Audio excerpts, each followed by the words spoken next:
Okay, good morning, everyone. John has given the word, so we're ready to go live. Welcome to our spring conference showcase. This is always one of my favorite Grand Rounds presentations, where we have this morning hopefully 5 presentations from our various scholars.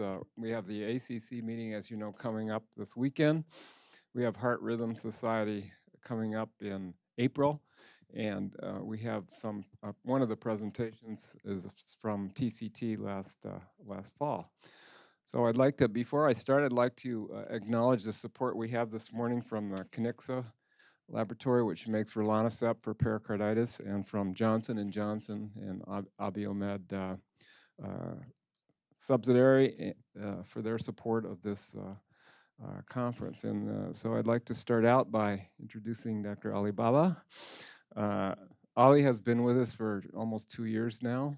A great addition to the Heart Rhythm Science Center, has distinguished himself by his hard work, has been selected to be in the University of California system for his internship coming up this summer. And this morning he's going to present to us on tricuspid valve damage associated with implantation of leadless pacemakers that he will present in San Diego next month, right?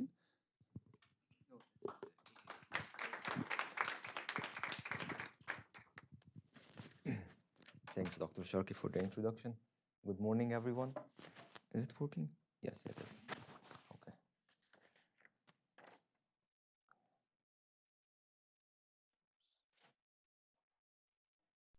Good morning, everyone. Today, my presentation is going to be about tricuspid valve damage occurring during the implantation of leadless pacemakers. I have no disclosures. First, I would like to start with a quick background on leadless pacemakers. Currently, in the United States, there are 2 different approved leadless pacemaker systems. The first is Micra, which is manufactured by Medtronic, and it's a tine-based device, and it was first approved in the United States back in 2016.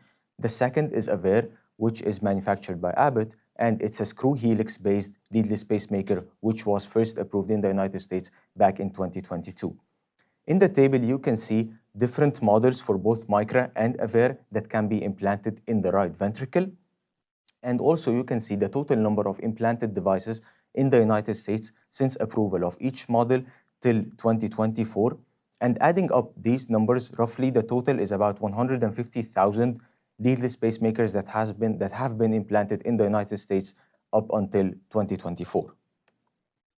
As for tricuspid valve damage, this specific complication has not been reported previously, neither during the pivotal clinical trials of either Micra or Aver, and you can see the 2 tables from the 2 trials for Micra and Aver, and it included other adverse events, possible adverse events like cardiac perforation or pericardial effusion, but there wasn't a mention for tricuspid valve damage. Also, in the product performance report, and this is a copy of the most recent Aver VR product performance report, which is published by the manufacturer, usually twice a year, it did not include tricuspid valve damage as one of the possible complications during the implantation procedure of leadless pacemakers. However, in 2021, our team, led by Dr. Robert Hauser, reviewed MOD database for reports of tricuspid valve adverse events associated with the implantation procedure of leadless pacemakers, and we found 19 cases of patients who suffered from tricuspid valve adverse events related to the procedure of implantation of Micra leadless pacemaker at the time, and some of these patients suffered from major adverse clinical outcomes like death and the need for tricuspid valve interventions. So the aim of our current study is to update the experience of Micra leadless pacemakers regarding this specific complication, also using MOD database, as well as determining if Aver might be also associated with this specific complication. So our study was a MOD database retrospective study, and for those who don't know, MOD is an online database where manufacturers communicate adverse event reports from centers all over the world to the FDA. So it is regulated by the FDA. And in our study, we included patients who suffered from tricuspid valve adverse events during the implantation procedure of leadless pacemakers from centers all over the world since 2016 till March of 2025 when we did our search. And the primary outcome was major adverse events that included death or heart failure or the need for a surgical repair or replacement of the tricuspid valve. Moving on to the results, we found 45 patients who suffered from this specific complication during the implantation of leadless pacemakers.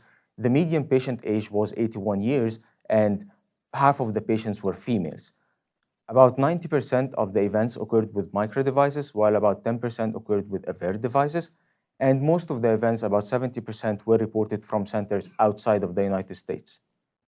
Looking at the trend of these events, you can see that this complication has consistently been reported throughout the 9 years of the study, with the highest number of events being reported in the past couple of years in 2023 and 2024, as you can see on the chart. As for the mechanism of tricuspid valve injury during the implantation, about 60% of the reports mentioned either a trial of device retrieval or recapture or repositioning prior to the injury of the tricuspid valve. The specific mechanism or maneuver that led to the injury of the valve was not very clear, but few cases mentioned that after the failure to recapture the device, some implanters ought to manually pull the device from the right ventricle to the right atrium, which might have led to the injury of the valve. Also, few cases mentioned injury during the advancement of the delivery catheter from the right atrium to the right ventricle. As for the specific part of the tricuspid valve that was injured, half of the reports only specified the specific location of the injury in the tricuspid valve apparatus. And as you can see on the chart, the most frequent injured part was the chorda tendini, followed by the tricuspid valve leaflet, and the papillary muscles in the right ventricle were also injured.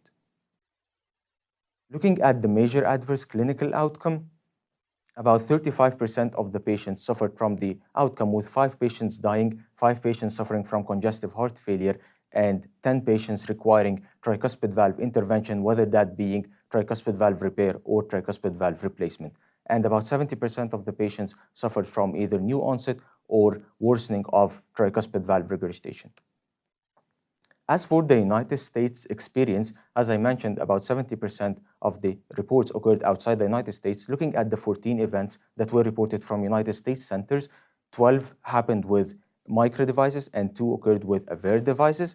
And trying to calculate the crude incidence of tricuspid valve damage with the implantation, it adds up to about 0.01% for all leadless pacemakers in the United States, regardless of the device model.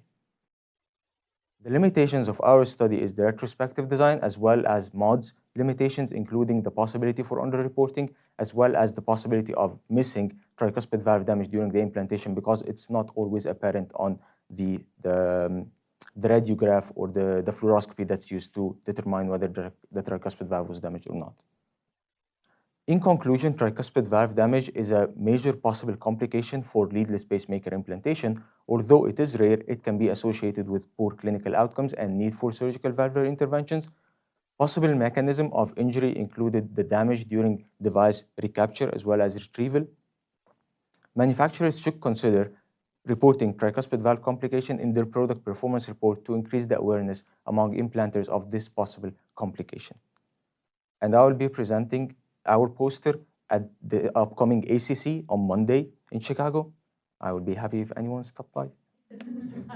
And thank you so much.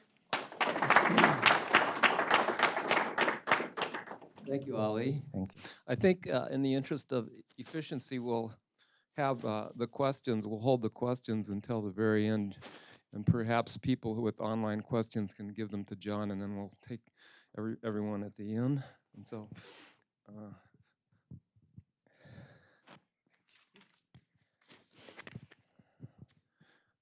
our next speaker, first I'd like to highlight our statistical section, which is courtesy of Ross and Larissa and all they have done to make such a great section. And representing that section here this morning is Seth Bergstedt, who has his master's in statistics from the University of Minnesota, has been with us and really has done such a fantastic job of working with all of the researchers in bringing statistics to a high level.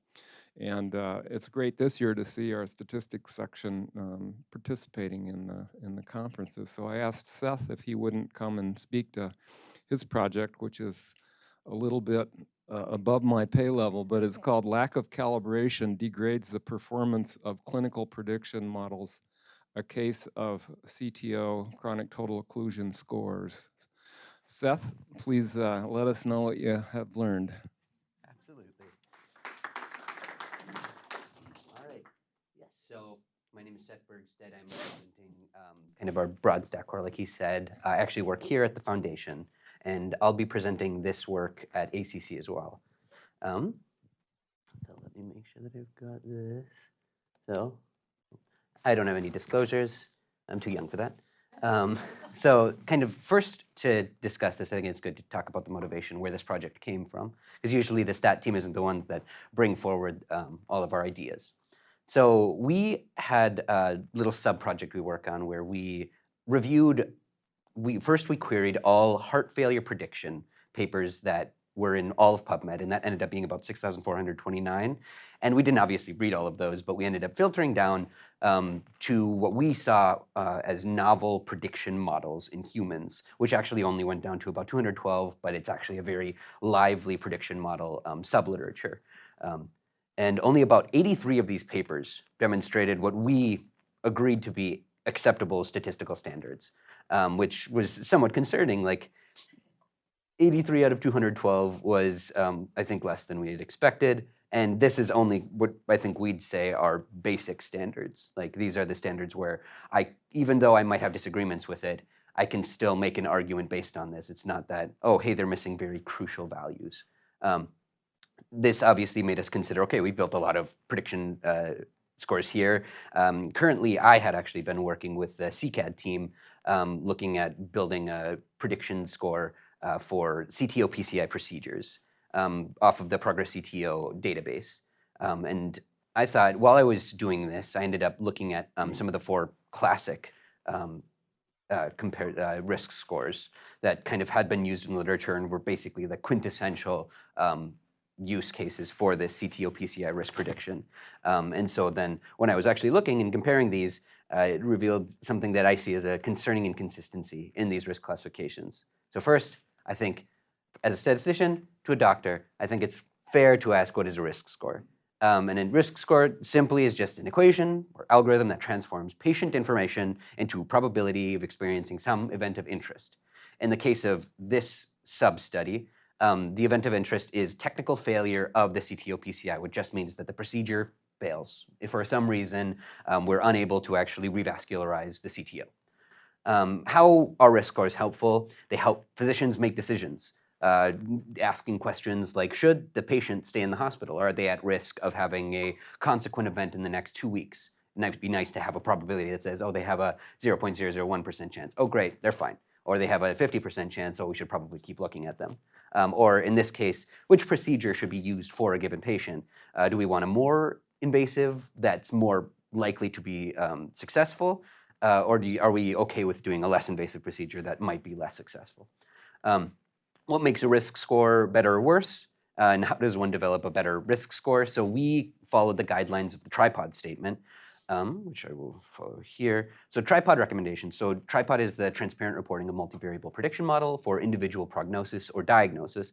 This is kind of a set of standards developed by both clinicians and statisticians and epidemiologists, kind of in common agreement of what do we want to see in a risk prediction paper specifically, such that we feel like we can trust it, such that future prediction papers, if they have these, that would be enough at the very least to say, okay, we can compare 2 predictions next to each other and we can understand what it actually means. So some of the ideas, they gave recommendations regarding sample size, data separation, missing data handling, all of those kinds of messy problems that usually you'd like to ignore. But a big emphasis is on how to measure and actually report your model's performance. So there are 2 primary types of performance metrics in kind of this, in their standards, and that's discrimination, calibration.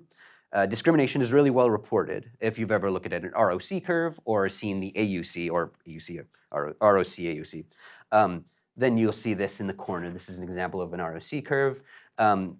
This is something that we're quite confident with. And what discrimination broadly does is it just says, what is the probability that if we give 2 patients and we get their 2 risk scores, the risk score that's higher what is the chance that that is actually a higher risk patient than the lower risk?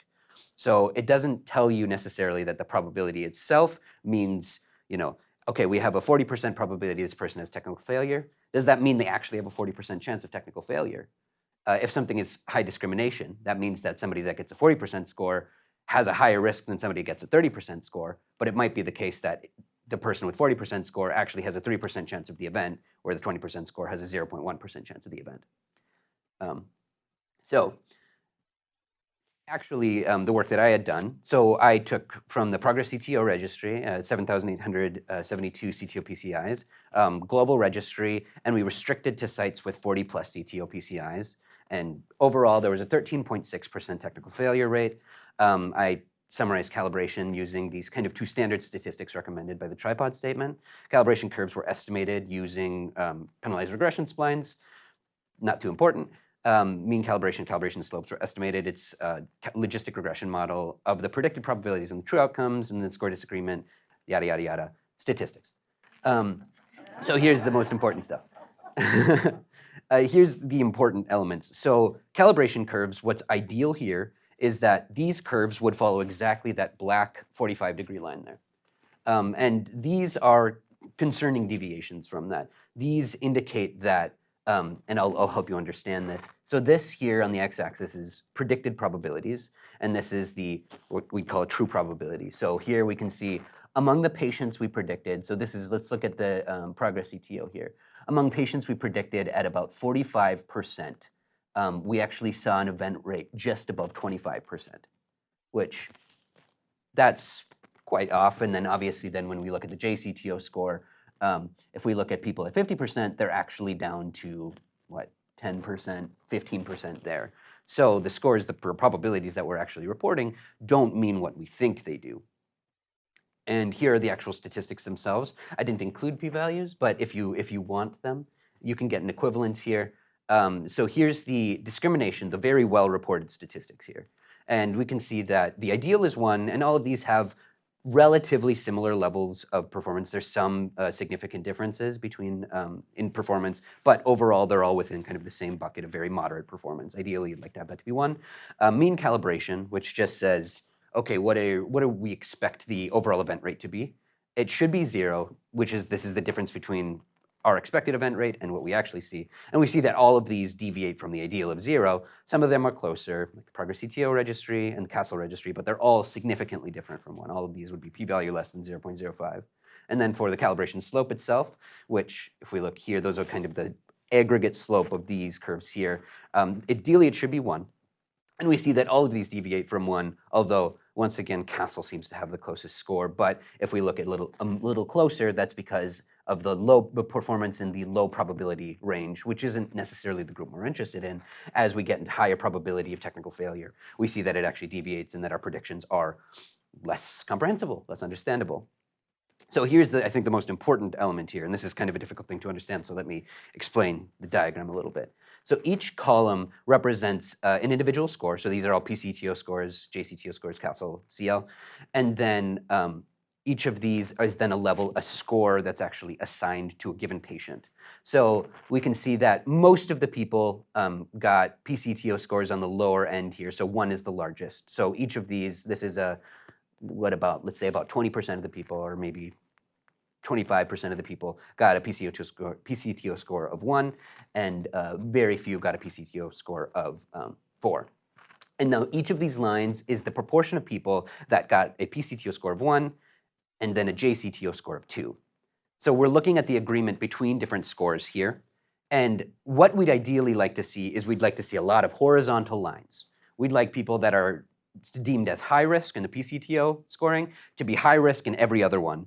But we do not see that. We see a lot of people that are, PCTO score 4 down to 0, and then 0 up to 5, 5 up to 0. That's somewhat concerning because, if we are asking ourselves, are we going to actually use these things? We should ask ourselves, which one should we use? If they're in disagreement, what do we do about that? Depending on the score that you use, you might say, yes, we should treat, or no, we shouldn't. Concerning. The main conclusions here are that all 4 of these risk prediction models, these classic kind of biggest models within the space, show pretty clear signs of miscalibration, despite being built basically the same method. They're all just logistic regression, multivariable analysis, with a pretty similar variable list. The four scores still disagree considerably, so even though you can make a prima facie argument, hey, these are pretty similar, they're following the same thing, it's just a slight improvement. Slight differences leads to really chaotic results. And in the context of actual clinical decision making, it's really important to understand what the predictions actually mean, right? A patient would like to think that, okay, hey, what are my chances of having a bad outcome from the surgery, doc? You'd like to be able to say 30% and mean 30%, not say 30% and it actually means anything. We don't know because it wasn't reported. And just the main point of all of this is that when building a risk scoring system or when you're on a paper, it's just important you have the calibration statistics there. Just like if you didn't have AUC reported for a risk prediction paper, you can just assume that the numbers are random numbers they're getting out, right? They haven't proven that their score works to you. We need to prove more than just nothing. We need to prove more than just discrimination. We need to prove calibration as well. Those are my references. Questions at the end. Thank you.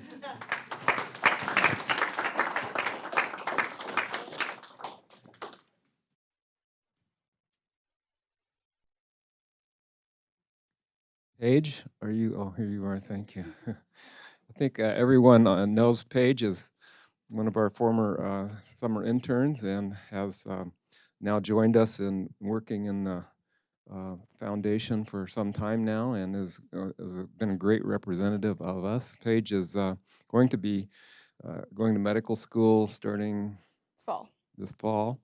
And she has worked with Dr. Travers, who I see in the audience, on this next topic, which is the use of supersaturated oxygen therapy in patients with late presentation anterior ST elevation myocardial infarction. Paige, thank you. And you will be presenting this Saturday morning at ACC, yes. Correct? All right, well, good morning, everyone. Thank you for being here, and thanks, Dr. Sharkey, for the introduction. As he said, my name is Paige Carlson, and I'll be presenting on the use of SSO2 therapy in patients with late presenting STEMIs. So my objectives today, I'll give a little background on ST elevation myocardial infarctions, microvascular obstruction, and intramyocardial hemorrhage, as well as give some of the evidence and current indications for use of supersaturated oxygen therapy, and then get into my specific research, which asked whether this therapy can improve outcomes and injury in late presentation anterior STEMI patients. So I think everyone's pretty familiar with what a STEMI is, ST elevation myocardial infarctions. Pretty common in the US. Common symptoms are chest pain, shortness of breath, nausea, and these days they're primarily treated in the cath lab with percutaneous coronary interventions using a drug-eluting stent. What makes someone a late presenter depends on the amount of time between symptom onset and arriving at the hospital. And this is a window that we call kind of ischemic time. Some papers define it as 12 or more hours between symptoms starting and getting treatment, and some define it as 6 or more hours. But regardless, it is associated with increased mortality and increased rates of other adverse outcomes. Other risks for late presenters include greater infarct size, so as time goes up between symptoms starting and coming to the hospital, final infarct size increases, as well as decreased ability for myocardial salvage.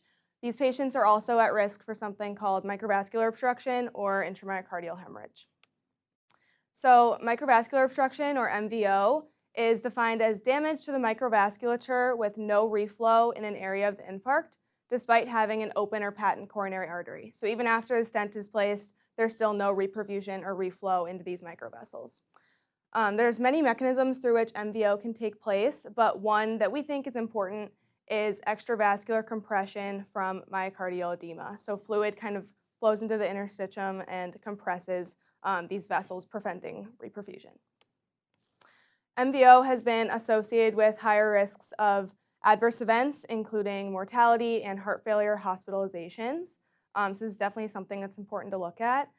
And MVO can also evolve into something called intramyocardial hemorrhage, and this is caused by severe reperfusion injury to ischemic myocardium. IMH is associated with a greater risk of increased infarct size, adverse events, and mortality. And interestingly, a paper that came out last year looked at patients that only had MVO versus patients where it developed into intramyocardial hemorrhage and saw that the significant association for clinical outcomes and adverse events was really from hemorrhage. So we think this is a really important thing to look at in these STEMI patients. How we measure this is on cardiac MRI. So image on the left shows late gadolinium enhancement imaging, showing the infarct, which is kind of the bigger either white or yellow area, and then the MVO is the orange or black. And then on the right, that's T2 imaging that shows an area of intramyocardial hemorrhage, pointed to by the arrows.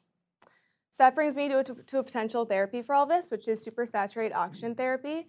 It's a relatively new therapy that accompanies PCI for treating MIs, and the purpose is to restore blood flow to the microvasculature. It's delivered in the cath lab, so after a stent is placed, a solution with really high partial pressure of oxygen is delivered into the patient's left main coronary artery for 60 minutes afterwards. And yeah, like I said, the purpose is to try to restore microvascular blood flow. In the main clinical trials for SSO2, they saw a reduction in all-cause mortality, new onset heart failure, and heart failure hospitalization after 1 year.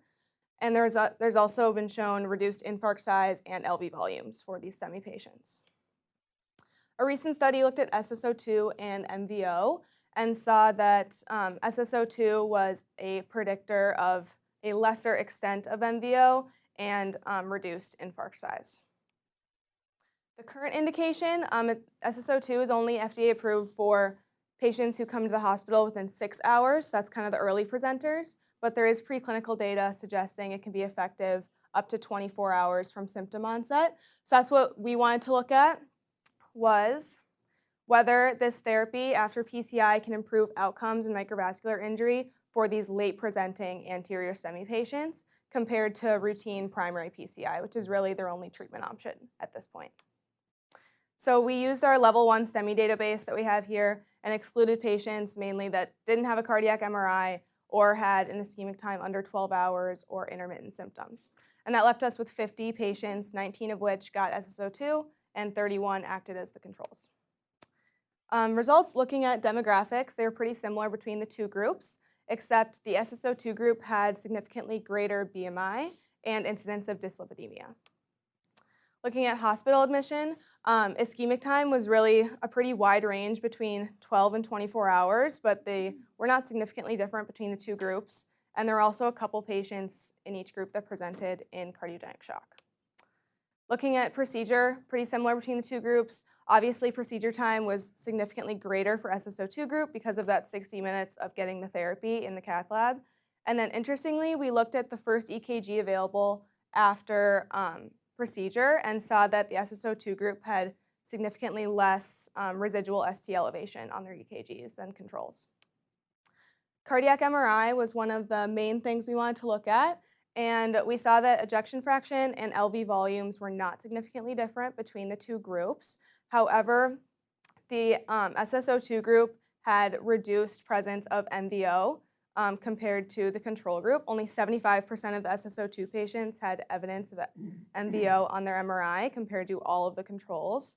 And then we saw a similar pattern in intramyocardial hemorrhage. However, not a ton of patients had the T2 imaging available to analyze for that, so it was not enough to be significant. Lastly, outcomes. There is improved mortality in the SSO2 group and sort of a trend towards less adverse events in the SSO2 group, but again, the overall event rate was pretty low. And then showing it visually over time, this is survival free from major adverse events, which we defined as stroke, reinfarction, and cardiac-related death. And up to 1 year, there's, again, a trend towards less events in the SSO2 group, but that was not significant. So in conclusion, we saw that SSO2 can be safely delivered to the late presentation anterior STEMI patients, and it resulted in less microvascular injury, which we assessed by MVO and IMH. This also translated to fewer adverse events and improved mortality in the SSO2 group. So we think that this therapy may represent a new treatment for this high-risk patient group who at this point doesn't have a ton of options. Some limitations were, of course, our small cohort size and it was a retrospective chart review, so you're unable to assign any sort of causality between the two. But some exciting next steps. We are presenting this weekend at ACC and are very close to publishing our manuscript. And then we're going to keep doing this interesting research. Really quick, I want to say thank you, Dr. Travers, for being such a great mentor over the past year. And just thank you to all of the research team and everyone involved with the internship. It's been a really great experience. References, yeah. Thank you. Thank you, Paige.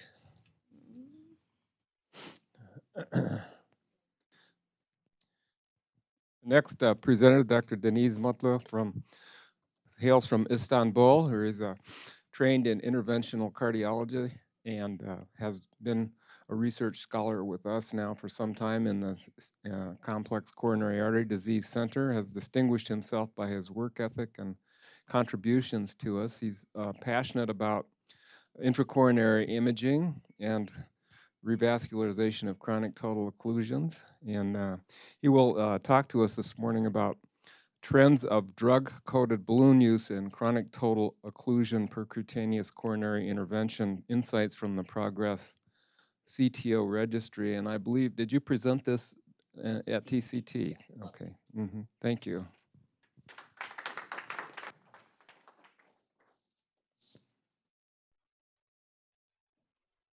Thank you very much, Dr. Sharkey, this kind introduction. I'm Deniz Mutlu from Center for Coronary Artery Disease. So today I'm going to present a relatively hot topic in interventional cardiology, drug-coated balloon use in CTO PCI. I don't have any financial relationships to disclose. So chronic total occlusion percutaneous coronary interventions has been associated with some challenges. One of them is high rate of stent restenosis due to the implantation of longer stent implantation need.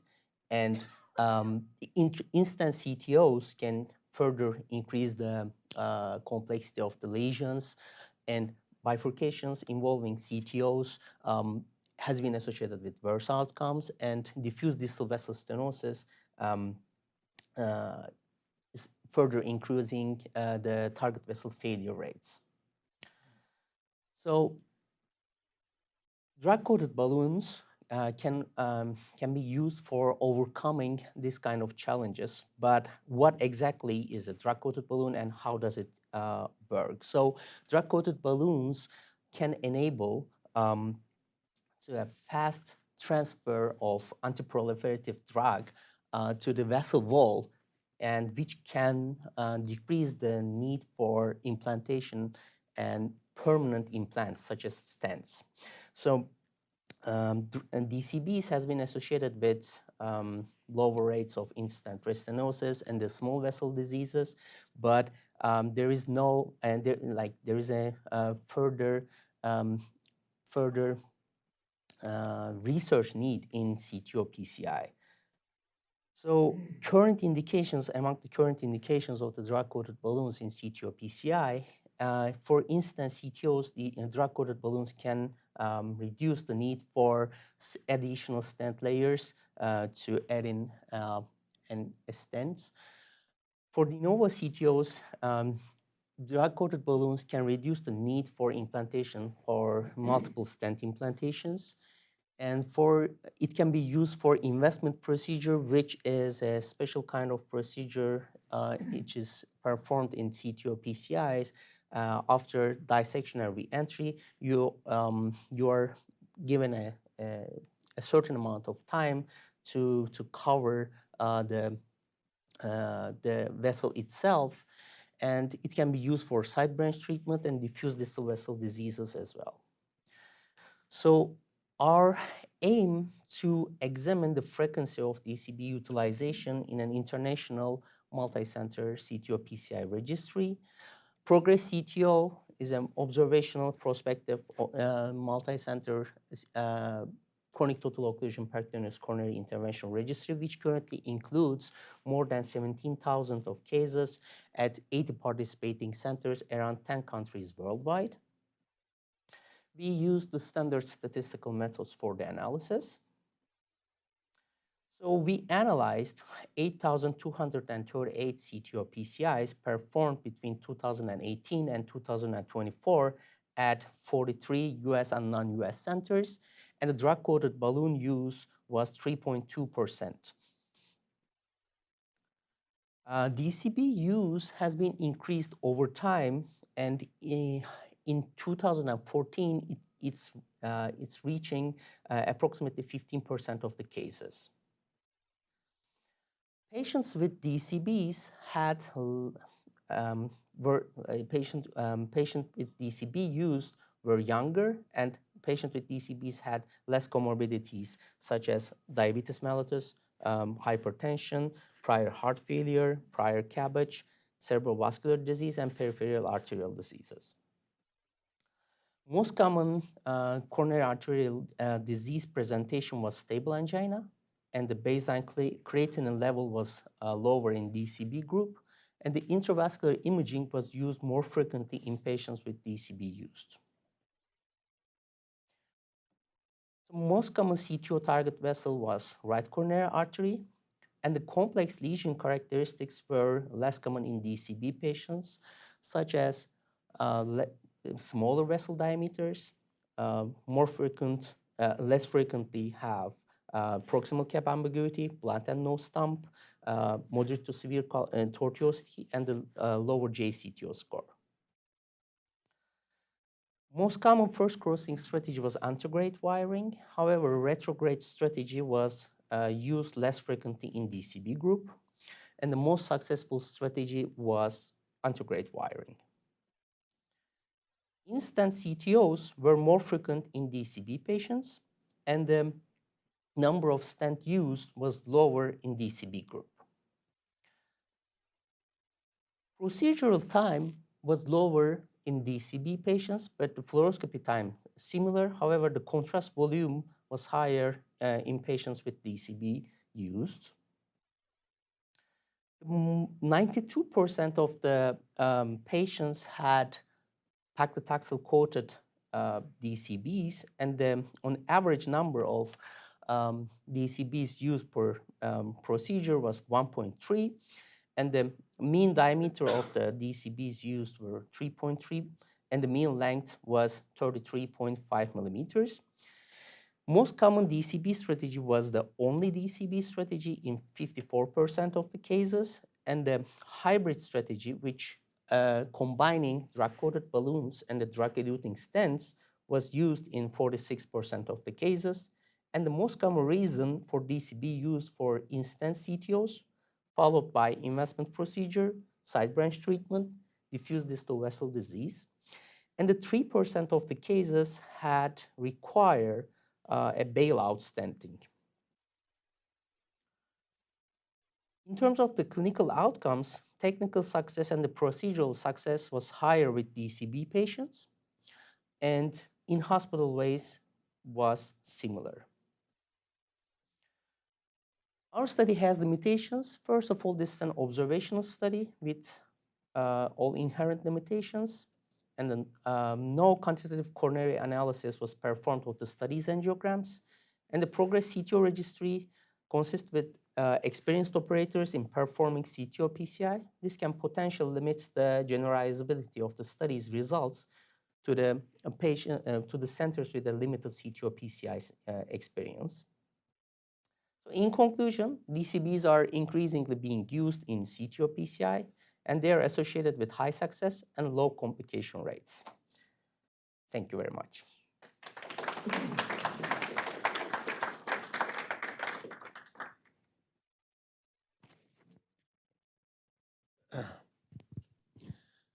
Our final presentation is going to be delivered also by Dr.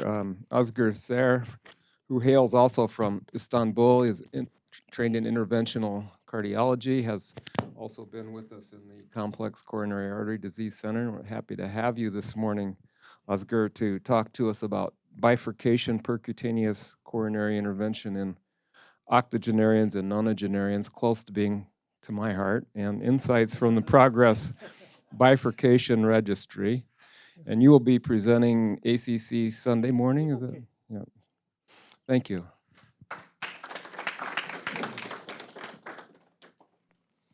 Thank you very much. Hello, everyone. I'm a little bit excited about the presentation. My name is Özgür Selimser. I work as a volunteer research scholar at the Center of Coronary Artery Disease.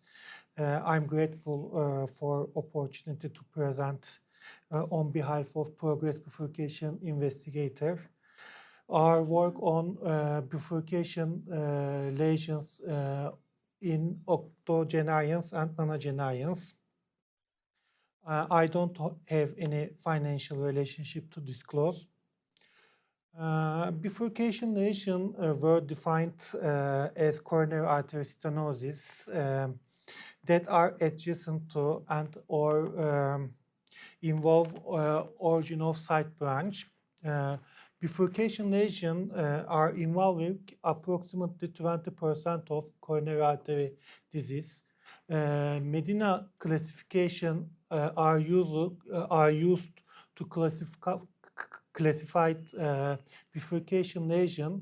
Medina classification consists of 3 binary numbers.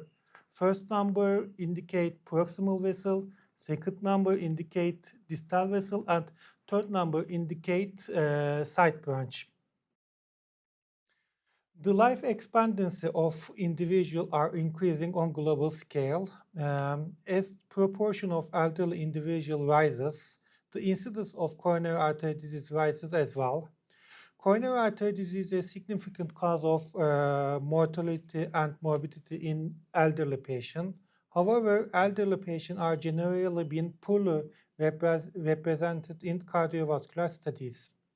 Our aim to examine outcomes of bifurcation percutaneous disease interventions in elderly patients. The Progress Bifurcation Registry is observational, prospective, and multicenter registry. Progress Bifurcation Registry involves more than 1,700 patients at 7 participating centers from 3 countries. My hospital in Turkey also is a part of this registry. We analyzed the clinical and angiographical record of 1,253 patients who underwent bifurcation PCI, comparing octogenarian and nonagenarian versus younger patients.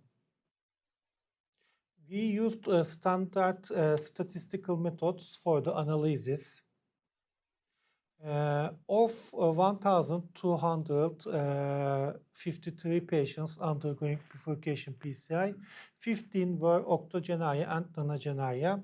This figure shows us the distribution of patient age in this study.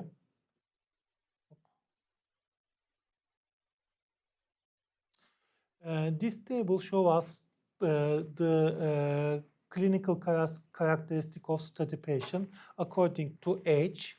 Compared to younger patients, octononagenarians were less likely to be male, current smoker, and to have family history of coronary artery disease. But octogenarians and nonagenarians were more likely to have hypertension, dyslipidemia, diabetes mellitus, heart failure, cerebrovascular disease, and atrial fibrillation. This table shows us angiographic characteristic of study patient. Octogenarians and nonagenarians were more likely to have complex coronary artery disease involving left main stenosis, proximal LAD, and ostial lesions. Also, compared to young patients, octononagenarians more likely to have coronary artery stenosis with larger main vessel diameter, distal vessel diameter, and side branch vessel diameter.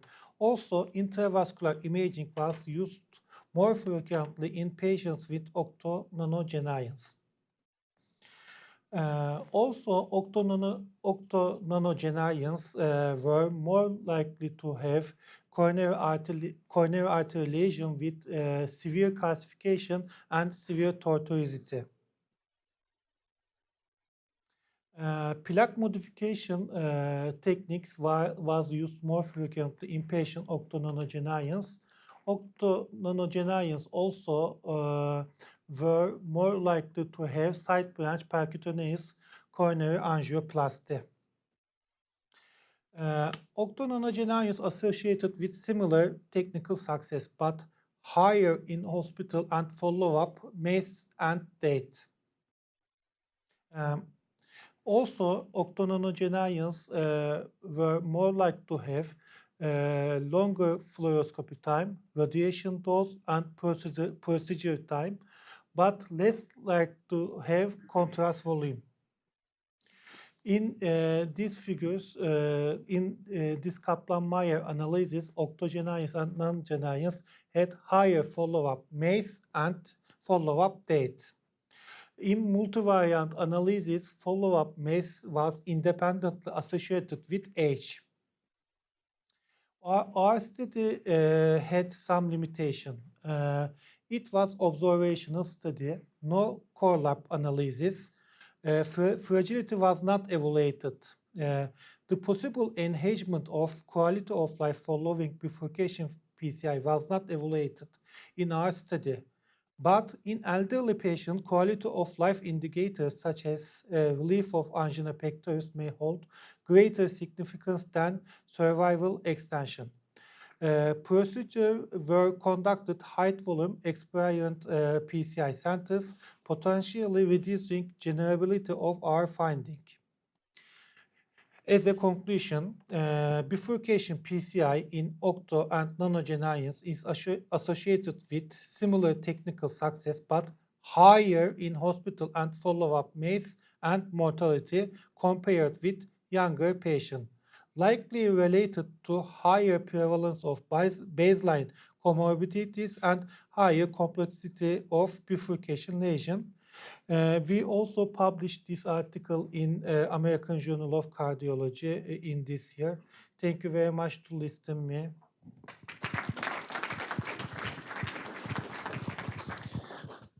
Thank you. Those were fabulous presentations and certainly a rich opportunity for us to ask questions. So I'll start to see if there are any questions in the audience, and perhaps you could indicate which presentation it is related to, and then John, if you have some online questions. So audience, do you, anything from?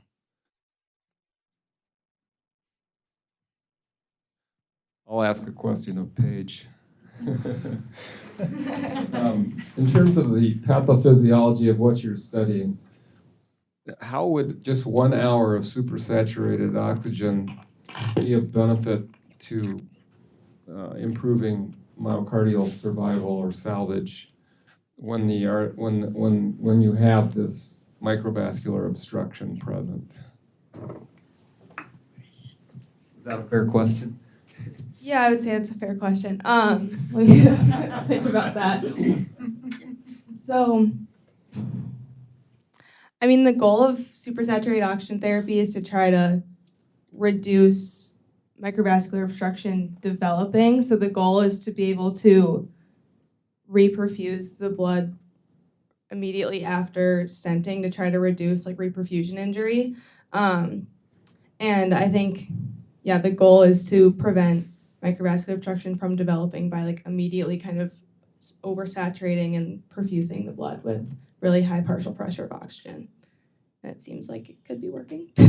But Dr. Travers, if you have a thought, I would take that as well. Sure. No, I think that's a great question. So first of all, there's some thought that you're basically getting bulk diffusion of oxygen. So instead of the oxygen having to be required to go through the microcirculation, you're actually increasing the tissue levels of oxygen so that just by diffusion alone that you can basically bypass the microcirculation. And the other thing is you know, MVO is very dynamic and it is ongoing. So these MRIs were done, you know, like 2 to 3 days later. So the MVO then may be very different the MVO very, you know, at the beginning. And so you may actually help basically blunt that curve of increasing microvascular obstruction, probably mostly from, you know, interstitial edema develop. So. Okay, thank you. Seth? I have a question for. I'll give you a. Oh, great. Yeah. I actually have a question for Deniz. Why do you think it is that the DCBs were given to younger patients? It just seems kind of, that seems counterintuitive to me.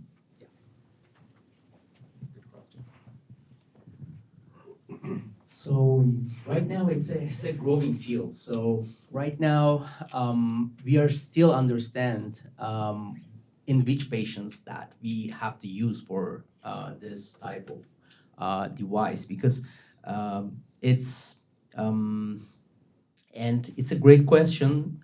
It can be like the operator preference. And right now, like we have a really limited number of long-term data, because the main problem is when you inflate the, when you do the DCB and when you are not putting a stent over there, there is a concern of getting a recoil or like if we have experienced again a blockage in terms of the long-term follow-up. So that could be a reason. But it's a great question.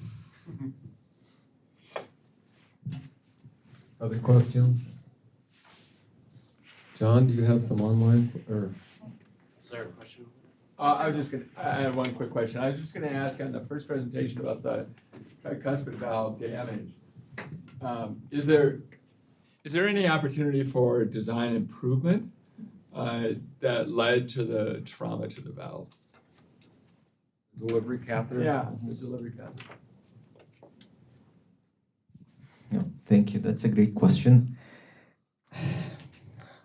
The size of the delivery catheter for leadless pacemaker is usually large, but I think given the incidence that we calculated, the problem is not huge. Like it doesn't happen a lot, so I wouldn't say we can owe that to the design of the delivery catheter. It's more of the implanters being aware of this possibility and trying as much as possible to avoid. And also our reports were not very clear on specifically whether the delivery catheter was the actual reason for the injury. So I wouldn't be able to elaborate a lot on whether the design is the cause of any of this damage. I would assume maybe it's more of a technical error that leads to these events more than the design of the delivery catheter.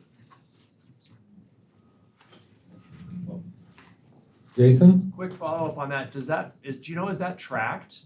Because like I work on the valve team, and when we do the valves, the delivery catheter is always one of the questions that's asked about in the adverse events. Mm-hmm. So is that something that's actually monitored? Is the catheter and the insertion?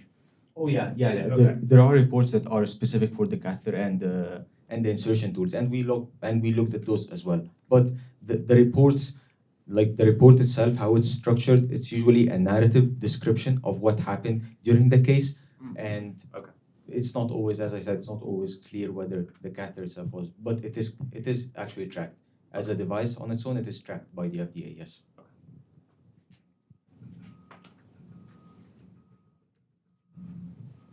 We do not have any webinar questions. I'll ask Seth a question if I could, because you know my mind's still working on your presentation. But, where do you go with this from here, and what is the message to the research community on when you're doing these analyses? Yeah. I mean, the main message is first trying to make sure that people that are using kind of these risk scores actually understand what statisticians are talking about and what we can actually prove. I think that in an effort to, let's say, sell ourselves as statisticians, as analysts, we tend to maybe overstate the importance or overstate the meaning of some of our results. I think historically, at least. Maybe we could have said in the past that a p-value is a causal thing because that really gets people excited. That's really intense. But I think that as we're being more reasonable and we're actually thinking about, okay, these statistics that we report, right? This discriminative statistics that we report, what does it actually mean? What are we actually proving in the end? With this work going forward, I think the biggest thing is just, hey, calibration is very, very important. Anytime you're looking at a predictive model, calibration, especially if you plan to use it in a decision context, you need to have probabilities themselves accurately assessed and not just like a vague sense of score, but are they in the higher risk group or lower risk group? Because to actually do, I don't know, in order to be informative, ideally you'd like to be able to know what you're saying, right? You'd like to be able to know that this prediction score is telling you 20% chance, not that it's telling you, oh, it's some arbitrary number that we know if we compare it to another number that it has this certain statistical characteristic, right? We need to kind of clarify further than just discrimination to allow our risk scores to be useful, useful for decision making. Does that make sense? Well, I think it's a really important observation, and I, it's almost like you need a statistical explanation for what the results are actually telling you. I know. I mean, ideally, if we standardize our interpretation of calibration, especially, we can kind of black box that way away for the most part. We can have a couple of standards of like, okay, does the calibration curve look okay, great. Do they have these couple statistics? If they do, then we can say, at the very least, we can map probability to, predicted probability to, true likelihood in some sense. But obviously, when you get more specific than that, you can get all sorts of complicated. But I think that's sufficient to start with the actual decision-making process, right? That you can say, among the people that had a 50% chance or 50% ascribed to them with this prediction model, 50% of them had the event. So that's a good thing to know. That's a good thing to say and say like, hey, you're within this patient group that 50% of the time they had the event. I think that's sufficiently explanatory that we can make decisions based on it. Let's see. Okay. Great conference this morning. Thank you all for attending and for the work that you put into this. And good luck at the ACC.